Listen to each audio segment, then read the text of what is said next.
ጀማው እዚህም ላይ ሁለተኛ ወጣን እዚህም ላይ እኔ ይሄ ሁለት ቁጥር እዚች ጋር ቂቅ ነው ያለኝ። ቂቅ ማለት እንዴት እንዳስጠላኝ ይሄ እናንተ ሁለት ቁጥር እንዲያስጠላል ምን ነው እንዴ? ብሩኖ ፈርናንዴስ የዓመቱ የእግር ኳስ ጸሐፊያን ማህበር ምርጥ ተጫዋች ተብሎ ተመረጠ። እሺ ሁለተኛ ላይ ዴክለር ራይስ ቢቀርበትስ ባይወዳደር ምን ይሰራለታል? በቃ ለስተቱት ነው ሐሳባችሁ ታውት በቃ ይቀርበት። ራይስ እንደምንም ብሎ በቃ ሻምፒዮንስ ሊግ ፕሪሚየር ሊግ ላይ እናድርግና ባሎን ዶር ይበላል። እዚህ ላይ ለምንድን ነው ሁለተኛ እንዲወጣ መታረጉት? ባታወዳደሩትስ? ይብላው ጸሐፊም ይምረጠው ደራሲም ይምረጠው። እኔ ለምን የሰፈሩ አካባቢ ሰዎች ተሰባስበው አይመርጡትም? አይመለከተንም። ለምንድን ነው ልጅ ሁለተኛ የምታስወጡ? ለምንድን ነው? ኧረ እኔ ሁለት ቁጥር ምንድን ነው የሚሻለኝ ጌታዬ? ኧረ አንሳው። ወይኔ ከቁጥሮች ላይ ቢወጣስ የሁለት ቁጥር ጀማው የምሬን ነው የምላችሁ። አረ ትልቅ ትራውማ እየፈጠረብን ነው ሁለት ቁጥር።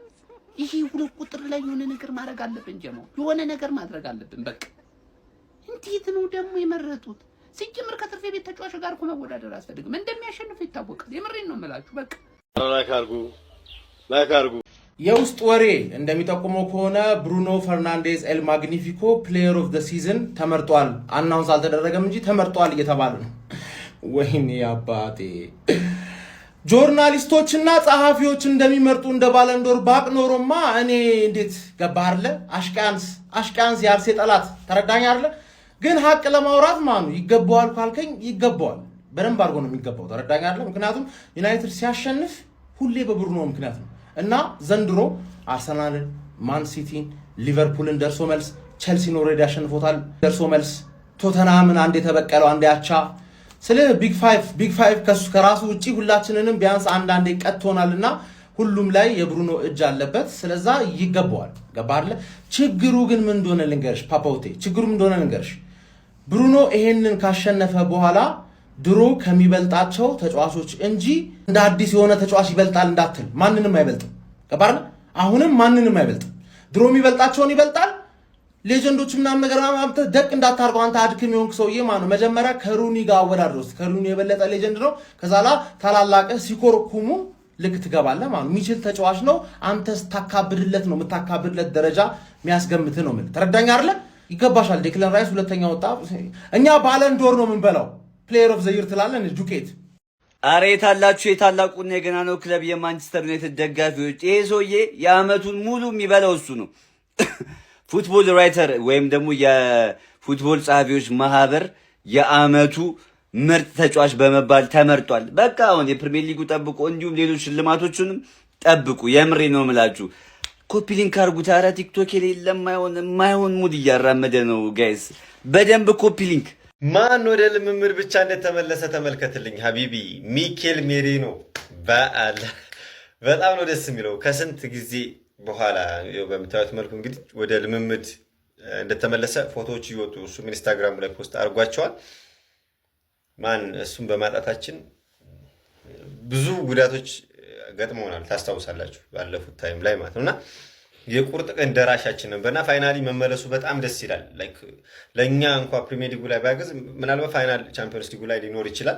ከዛ በላይ ደግሞ ወርልድ ካፕ ላይ ይኖራል ማና በጣም ደስ የሚል ነገር ነው። አሁን ደግሞ ዝም ብለሽ አንቺ ቲምበሯ ብቅ በይ እንደዚህ አይነት ፎቶ አሳየን፣ እኛ ሌላ ምንም ነገር አንፈልግም ሀቢቢ። በዚሁ አጋጣሚ እግር ኳስ የምታዩበት አፕሊኬሽን የምትፈልጉ ከሆነና በዛ ላይ እስከ 80 ሺህ ብር የሚያሸልሙ ሌሎች እንትኖች አሉ። ቴሌግራም ቻናላችን ላይ ከች በሉ ቲፕስ 1910 ብላችሁ ከች ማለት ትችላላችሁ። ይመቻችሁ። ለሚስቴ የነገርኳት ነገር አርሰናል የመጀመሪያ ፍቅሬ እንደነበረና ሁሌም እንደሚሆን ነው ይላል ይህ ሰውዬ።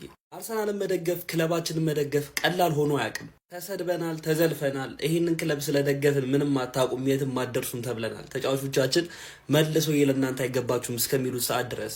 ይሄ ግን እኛ ክለባችን እንዳንደግፍ አላረገንም፣ አላስቆመንም። አርሰናል ዛሬ ሲያሸንፍ ማለት ሙሉ ሳምንቱን እኔ ሲጨፍር ማለት ነው። አርሰናል ዛሬ ተሸነፈ ማለት ደግሞ ታውቁታላችሁ፣ 2 ሳምንቱን ሳዘን ነው። ክለባችን በጣም የሚገርም ቦታ ላይ ይገኛል። ቀጣዮቹን 4 ጨዋታ የሚያሸንፍ ከሆነ ፕሪሚየር ሊጉንም ሻምፒዮንስ ሊጉንም ማሳካት ይችላል። ያ ደግሞ ለክለባችን አዲስ ታሪክ ነው። ታዲያ እነዚህ የቀሯቸውን ትንሽ ደረጃዎች መወጣት የሚችል ከሆነ ይሄ ክለብ ብቻ ወይም እነዚህ ተጫዋቾች ብቻ ሳይሆን ይሄ ደጋፊ ራሱ ታሪካዊ ሆኖ ነው የሚቀረው። ማን ፕሪሚየር ሊጉ ላይ 3 ከባባድ አደገኛ የፍጻሜ ጨዋታዎችን ካረግን በኋላ ቡዳፔስት ላይ ሌላ የፍጻሜ ጨዋታ ይጠብቀናል። የሆነ ሰዓት ላይ ህልም ይመስል የነበረውን ቦታ ላይ ለመድረስ በጣም ትንሽ ጊዜዎች ብቻ ነው የቀሩን። ሙሉ አመቱን ሙሉ ህይወታችን ይህን ክለብ እንደደገፍ ነው እነዚህን 4 ጨዋታዎችም የይበልጥ እንደግፈዋለን።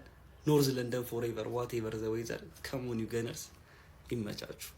በህይወቴ ተስፋ የቆረጥኩት ድሮ እህቶቻችን በር ላይ እኛ ኳስ ተጫውተን ምናምን ልንገባ ስንል ትልልቆቹ የሚሆኑ ትንንሾቹ እህቶቻችን ከአብሮ አደጎቻቸው ቆሞ ወሬ ያወራሉ። ወንድምሽ እንደዚህ እንትንሽ እንደዚህ ምናምን ይባባል። ይስቂያችሁ ወሬኛ ምን ስራ እንደፈት ከጥይ ምናምን ዝም ብለሽ ሱዚ ምናምን አትጮቺ ምናምን ወይ እንላለን። አሁን የዘንድሮ ወንድ በየድራፍት ቤቱ በየካፌው የሆነች ኬትም ፈልጦ ያመጣት የሆነች ነገር ብልጭልጭ ነገሮች እጁ ላይ ያሉ ወሬ እንዴ አፍ ላይ ምንድን ነው ያለው? አፍ ላይ የሴት ነገር ነው እንዴ ያለው? ወንድ ልጅ ላይ አያምርም። እኔን ከፈለከኝ በግል መተ ወንድነትን አሳይተኝ መሄድ በግል የፈለክ እኔ ጋር ከዚህ በኋላ መተ ማንም ወንድ ነኝ ባይ ስለ ወንድ ልጅ ካወራህ እማቀው ሰው ከሆነ የነገርከኝ ቀጥታ ነው የምደውልለት። ክርስቶስ አይለመነኝ እኔ ይኸው ክርስቶስ አይለመነኝ ቀጥታ ሰውየው ጋር ነው የምደውል። እማላቀው ሰው ከሆነ ራሱ ድንገት እንደኔ ሶሻል ሚዲያ ላይ የሚሰራ ከሆነ ቀጥታ እጽፍለታለሁ። እመነኝ ወይ በቃ አጥፍታው ዝም ብዬ መሄድ አይደለም እነግረዋለሁ። እከሌ የሚባል ግለሰብ እንደዚህ አድርጓል፣ ምንድነው ችግር ፍታ ብዬ ነው የምነግረው። እኔ ጋር መተህ ወሬ እንዳታወራ። ወንድ ልጅ ሁን፣ አትሽለጥለጥ። ወንድነት ማለት የሚኖር ህይወት እንጂ ዝም ብሎ ይሄ በወሬ በምናምን አይደለም፣ የሚኖር ነው። ወንድነት ማለት የሚኖር ነው። ወንዱን ኮፒ ሊንክ ሼር አድርጋችሁ አርሱላቸው። አፋቸው ላይ የሴት ነገር ያለባቸው ነገር ላኩላቸው። የሴት ነገር ስል ሴትን ንቄ አይደለም። የሴት ነገር የሚገባው ይገባዋል። ንገሯቸው። እኔ ጋር መተህ አፍህን አላግጋለሁ በልና አላግግልሃለሁ። ኮፒ ሊንክ ሼር አድርጋ አድርስላቸው። ለነዚህ ቀዳዶች፣ ለነዚህ እባቦች አድርሱላቸው። ዘንድሮም ዋንጫውን እንበለዋለን። እያንዳንዱ ተውሳከን እናጠፋለን ከምድር ላይ። የኔ አርሰናል ፎሎ እንደረግ። ከአምስቱ 3ቱን ብቻ እንዲያደርግ ነው የምፈልገው ብሬንፎርድ። ይህንን የሚያደርግ ከሆነ እመኑኝ ነጥብ ያስጥለዋል ማንቸስተር ሲቲ። ስለዚህ ጨዋታ አስቀድመን በዚህ ቪዲዮ የተወሰነ ነገር እናወራለን። እናንተ ኮፒ ሊንክ ሪፖስት እያደረጋችሁ ፎሎ እያደረጋችሁ 50 ሺህ ድንገባ የተወሰነ ነው የቀረን ሰዎች። ስለዚህ ፎሎ ያላደረጋችሁ ፎሎ እያደረጋችሁ ማለት ነው። ኦፍ ኮርስ ማንቸስተር ሲቲ የዚህ ጨዋታ አሸናፊ ሊሆን እንደሚችል ብዙዎቻችን እንገምታለን። ካለፉት 15 ጨዋታዎች በሜዳ ያደረጋቸው ሁሉንም አሸንፏል ማንቸስተር ሲቲ። ሶ ይሄንንም ኢታር ላይ ነው የሚጫወተው። የሚያሸንፍ ቅድመ ግምት የሚሰጠው ለማንቸስተር ሲቲ እንደሆነ ግልጽ ነው። ነገር ግን እነዚህ 5 ነገሮችን ብሬንፎርዶች የሚያደርጉ ከሆነ በተለይ 3ቱን የሚያደርጉ ከሆነ በትክክል ምናልባትም ነጥብ ያስጥሉታል ብዬ አስባለሁ። እነዚህን 5 ነገሮች ከኔ ጋር እናያለን ማለት ነው። የመጀመሪያውና ዋነኛው ፎርሜሽን ነው። በአምስት ተከላካይ መጫወት አለባቸው ብዬ ነው ማስበው ብሬንፎርዶች ይህን ጨዋታ ለማሸነፍ። ለምን ካለን የሼርኪን እንቅስቃሴ ለመግታት። ሼርኪ እንግዲህ በጣም ማጂሻን የሆነ ተጫዋች እንደሆነ እናውቃለን ሁላችንም። ነገር ግን የሱ ማጂክ ያለው በሃፍ ስፔስ ነው። እዚህ ሃፍ ስፔስ ላይ ደግሞ ተጨማሪ አንድ ሰው የምታቆሙበት ከሆነ ጥሩ አይሆንም ለሱ ማለት ነው። ማለት እንቅስቃሴውን ይገድብበታል ብዬ አስባለሁ። በሌላም በኩል ደግሞ የነ ሃላንድን እንቅስቃሴ ዲፕ በሚሆንበት ሰዓት በጣም እንደሚቸገር በብዙ ጨዋታዎች ላይ አይተናል። ስለዚህ በጣም ናሮ የሆነ በተከላካዩና በአማካኙ ያለው የጋፕ ማለት ነው በጣም ናሮ የሆነ 5-3-2 ፎርሜሽን የሚጫወቱ ከሆነ ለማንቸስተር ሲቲ በጣም ከባድ ይሆንበታል ብዬ አስባለሁ። ሁለተኛውና ደግሞ ዋነኛው ነገር በካውንተር አታክ ማንቸስተር ሲቲን ነጥብ ማስጣል ይችላሉ። ካውንተር አታክ ምክንያቱም ሮድሪ የለም መሀል ላይ። ሮድሪ የሚሰለፍ ከሆነ የምናየው ይሆናል። ነገር ግን ሮድሪ የማይሰለፍ ከሆነ ግን ልክ እንደ ኤቨርተኑ ጨዋታና እንደ ሌሎች ጨዋታዎች ሮድሪ ሳይኖር እንደሚሆነው ማንቸስተር ሲቲ ማለት ነው በካውንተር አታክ ማንቸስተር ሲቲን ጉድ መስራት ይችላሉ እያስባለሁ። ሶስተኛው ነጥብ ደግሞ ትልቁ ዋነኛው ነገር የብሬንፎርድ ጠንካራ የሆነ ጎን ነው። እሱም ሴት ፒስ እና የእጅ ውርወራ። እንግዲህ ብሬንፎርድ በአጠቃላይ የግብ ሙከራ ከሞከረባቸው ስታቶች ማለት ነው 35% የተመዘገበው ከቆመ ኳስ ነው። ያም ማለት በቆመ ኳስ እጅግ አደገኛ የሆነ ቡድን እንደሆነ ግልጽ ነው።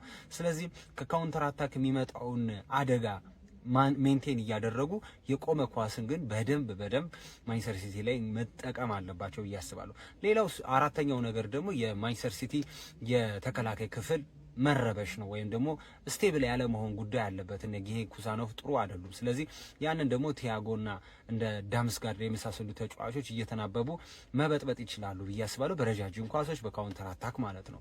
አምስተኛውና ዋነኛው ነገር ደግሞ ምንድን መሰላችሁ? ኮሚኒኬሽን ነው። እርስ በርስ መናበብ መግባባት አለባቸው። በተለይ የተከላካይ ክፍሉ ላይ ያሉ ተጫዋቾች በተቻላቸው አቅም መናበብ አለባቸው። ምክንያቱም ማንቸስተር ሲቲ በጣም ፍሉድ ነው ፊት ለፊት ያሉ ተጫዋቾች ላይ የትኛው አጥቂ የትኛው 10 ቁጥር የትኛው 8 ቁጥር እንደሆነ ራሱ ያስቸግራቸዋል። የትኛው ጎል ሙከራ ሊያደርግ እንደሚችል በጣም አስቸጋሪ የሆነ ቡድን ነው። ስለዚህ ኮሚኒኬሽን ግድ ነው። ስለዚህ እነዚህን 5 ነገሮች ቢያንስ 3ቱን የሚያደርጉ ከሆነ ብሬንትፎርድ ነጥብ አስጥሎ ይወጣል ብዬ አስባለሁ። እናንተ ኮፕሊንግ ሪፖስት ሀሳባችሁን ኮሜንት ላይ ፎሎ ያደረጋችሁ ሰላም ነው።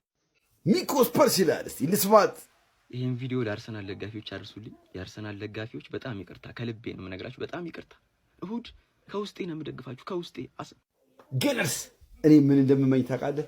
እኔ ሚኪስ ፐርስን ድጋፍ አልፈልግም። እኔ የምፈልገው ነገ ሲቲ በብራንትፎርድ ይሸነፍ፣ ከዛ በኋላ አርሰናል ለዌስትሃም ይልቀቅለት፣ ይሸነፍለት። 2 ጊዜ እንበቀላቸው። የዛሬ 2 ዓመቱን በቀል ጆን ሶንግሚን የሰራን በቀል እንበቀላቸው። ዌስትሃም ያሸንፈን፣ ብራንትፎርድ መጀመሪያ ግን ሲቲ ያሸንፍልን። እኛ የሚኮስ ፐርስን ድጋፍ አንፈልግም። ሰማሽ? ትወርጃታለሽ። ሰላም ነው ወንድሜ? ሰላም፣ እግዚአብሔር ይመስገን ሰላም ነኝ። አንተስ እንዴት ነህ? ዛሬ ምን ልዳ? አለሁ እግዚአብሔር ይመስገን። አርሰናልና ፒኤስጂ ለሻምፒዮንስ ሊግ ፍጻሜ ደርሰዋልና ማን ነው ይሄን ዋንጫ ይበለው ብለህ ታስባለህ አንተ? ሁለቱም በጣም ጠንካራ ቡድኖች ናቸው። አርሰናል ዘንድሮ በጥሩ ብቃት ላይ ነው። ፒኤስጂም ደግሞ ጠንካራ ተጫዋቾች አሉት። ጨዋታው በጣም ተጠባቂ እንደሚሆነው ጥርጥር የለውም። እንደውም በግምታዊ መናገር ቢያስቸግርም አንተ የትኛው ቡድን ዋንጫውን የሚወስድ ይመስልሃል? አይ የኔን ተውና አንተ ማን የሚበላ ይመስልሃል? እንዲህ ካለው ስታየው ስታቶቹ ምናምን ማን ዋንጫውን ይበላል ብለህ ታስባለህ ሳታዳላ? እንደ ስታቲስቲክሱ ከሆነ ፒኤስጂ በትንሹ ማሸነፍ እድል አለው፣ ወደ 43 በመቶ አካባቢ። አርሰናል ደግሞ 30 በመቶ። ግን ጨዋታው በማንኛውም ሰዓት ሊለወጥ ስለሚችል በእርግጠኝነት መናገር አይቻልም። ለምንድን ነው ለፒኤስጂ 40 ምናምን የተሰጠው? እኛ እኮ ካለፈው ዓመት በጣም ተሻሽለን የቀረብ ነው አይደል እንዴ? ለምንድን ነው ለፒኤስጂ የተሻለ የተሰጠው? እኛስ ምን አነሰ? እውነትህን ነው። አርሰናል ካለፈው ዓመት በጣም መሻሻሉ ይታያል። ያ የስታቲስቲክስ ትንበያ ግን ብዙ ነገሮችን ያገናዝባል። ለምሳሌ የቡድኖቹን ውስጥ ሁኔታ፣ የተጫዋቾችን ወቅታዊ ብቃት፣ ከዚህ በፊት እርስ በርስ ባደረጓቸው ጨዋታዎች ላይ የተመዘገቡ ውጤቶችን ማለት ከዚህ በፊት እኮ ከኛ ጋር ሲጫወቱ እኛ ተከላካያችን አልነበረም፣ ሚድፊልዳችን አልነበረም፣ አጥቂ አልነበረንም፣ አጥቂያችን የለም። አሁን ግን አጥቂ ያስፈርመናል። ሁሉም ቦታ እኮ የተትረፈረፈ እኮ ነው ያለን እኮ። ያለ ማጋሌስ እኮ ነው የገጠምናቸው እኮ። አሁን እንዴት ነው ሁሉ ተጫዋች አለን እኮ እኛ አይደል? ልክ ነህ። አሁን ላይ አርሰናል በሁሉም ቦታ የተሟላ ቡድን ነው ያለው። የተከላካይ ክፍሉም አማካዩም አጥቂውም በጥሩ ብቃት ላይ ናቸው። ይህ ደግሞ ለፍጻሜው ትልቅ እምነት ይሰጣል። እና እሱ እኮ ነው ብለህ እኮ የእኛ ነው ወያለው ግባ እናውጣው ሰዎች። በነገራችን ላይ ዴቪድ ራያ ማለት ነው ዋን ኦፍ ዘ ቤስት ጎል ኪፐርስ ፕሪሚየር ሊግ ካየው በረኞች መካከል አንዱ ነው። በጣም ምርጥ ከሚባሉት ማለት ነው። እኔ ስላችሁ ይሄ ኮመን አርሰናል ደጋፊ እንደሚባለው የሳካን ከሜሲ ጋር እንደሚያወዳድሩት ሳይሆን የምር ሌጂቲሜትሊ ማለት ነው እዛ ኮንቨርሴሽን ውስጥ መግባት ያለበት ሰው ነው ይሄ ሰውዬ። በዚህ ዓመት ማለትም 2025/26 ሲዝን ላይ ኦልሬዲ የፕሪሚየር ሊግ ጎልደን ግሎብ መብላቱን አረጋግጦታል። ሌሎቹ በረኞች ቢደርሱ ራሱ ከዚህ በኋላ ያለውን ክሊን ሺት ቢጠብቁ ራሱ የደርሱበት የአውሮፓ ቻምፒየንስ ሊግ ጎልደን ግሎብን መውሰዱን እንግዲህ ጀለስ አረጋግጧል ማለት ነው። ላችሁ በአሁኑ 9 ፕሪሚየር ሊግ ላይ ብቻ ማለት ነው 3 ጨዋታ እየቀረ 17 ክሊን ሺት አለው። ቻምፒየንስ ሊግ ላይ ደግሞ ገና ሳያልቅ ውድድሩ 9 ክሊን ሺት አለው። በዚህ ዓመት ቻምፒየንስ ሊግ ላይ የገባበት 6 ጎል ብቻ ነው። አስቡት። አርሰናል is the least ኮንሲደር ያደረገው ጎሎች ማለት ነው ቻምፒየንስ ሊግ እና ይሄ ሰውዬ የምር በቃ አርሰናል ሰክሰስፉል ከሆነ ይሄ ዓመት በጣም ቶፕ 3 ለአርሰናል ይሄ ያለው የአርሰናል የዓመቱ ምርጥ ተጫዋቾች 3ቱ ከሚባሉት ውስጥ አንዱ ዴቪድ ራያ ነው።